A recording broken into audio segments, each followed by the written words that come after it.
welcome to the Tales of Crooked Creek. Today I'd like to take you down an old gravel road that ends right there at the Crooked Creek, right where the water rumbles and it roars and there's big old rocks and boulders, and sometimes there's not. Sometimes it's just kind of quiet and gentle, and sometimes it just overflows the banks.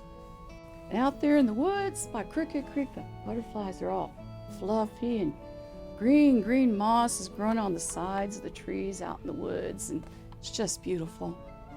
Well, out there, you're going to see some critters. Today I'd like you to meet Otis and Cletus.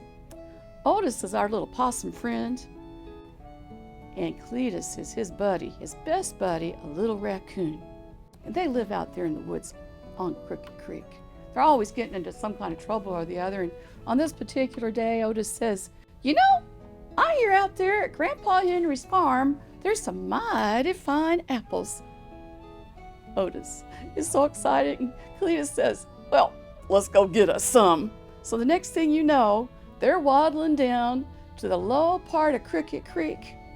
And they just waddle right on across, and they go up the hill and down that little valley there, and pretty soon they're at Grandpa Henry's apple orchard, and they're just sitting there just munching and crunching and good stuff. "Oh, we should have come here sooner.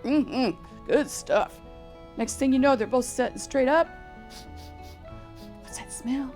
They look over, just in time to see Grandma Effie taking her prize-winning apple pie out of the oven and putting it right on the windowsill to cool. Because that night, she's taking that apple pie to the county fair because Grandma Effie's got a whole wall full of blue ribbons. Everybody knows her countywide for her apple fritters, her apple pies, and such. So she just lays it out there on the windowsill just to cool.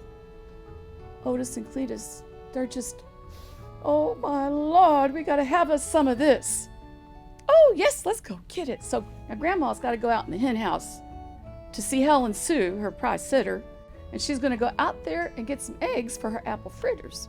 She opens the door, and before it closes shut, unknown to Grandma, yeah, you guessed it, Cletus and Otis, they just run right into Grandma's spanking clean kitchen.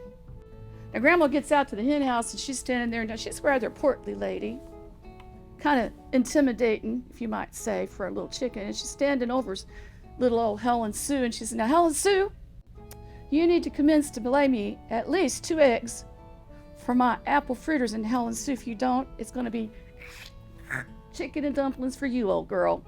Well, now, Helen Sue wasn't sure exactly what Grandma was saying, but she got the message. She knew the tone. So she commenced to not just laying 2 eggs, but 3 eggs for Grandma's apple fritters. So Grandma puts the eggs in her apron, and off she goes back to the house.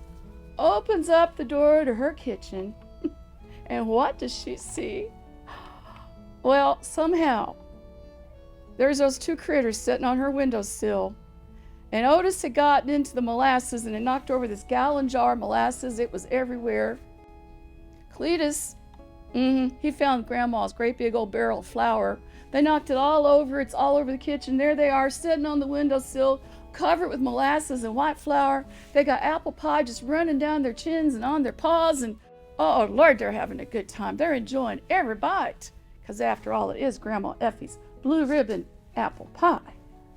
Grandma grabs a hold. She grabs a hold of Otis by the tail, and she is so mad at these varmints. She wraps his little tail as tight as she can around her broomstick handle, and she takes him outside and turns him around and around and around on that broomstick handle. She throws him all the way across Crooked Creek, all the way back into the woods over there. Then she goes back in and she grabs a hold of poor old Cletus. He doesn't even know what hit him. Grandma grabs him. Now, I know you all thought he was born with those black eyes, but the truth is, Grandma Effie gave him 2 black eyes that day, and he still has them.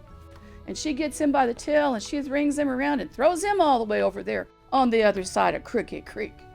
Now, if you go over there, even to this day, you'll probably see him out there, Otis, swinging by his tail out there where the butterflies are all fluffy, and the green moss is growing on the side of the trees, and you'll see Cletus out there with his black eyes. They try to stay out of trouble, but they just can't seem to help themselves, but they steer clear of Grandpa Henry's apple orchards nowadays. So now the moral of this story is here. Don't mess with Grandma Effie and her apple pies. By the way, she won a blue ribbon that night for those fritters. She made another pie and won another blue ribbon. But the moral of the story is, don't you mess with Grandma Effie, because you just might end up with a twisted tail and 2 black eyes. Now y'all come back and see us now here at Cricket Creek. You hear? See you later.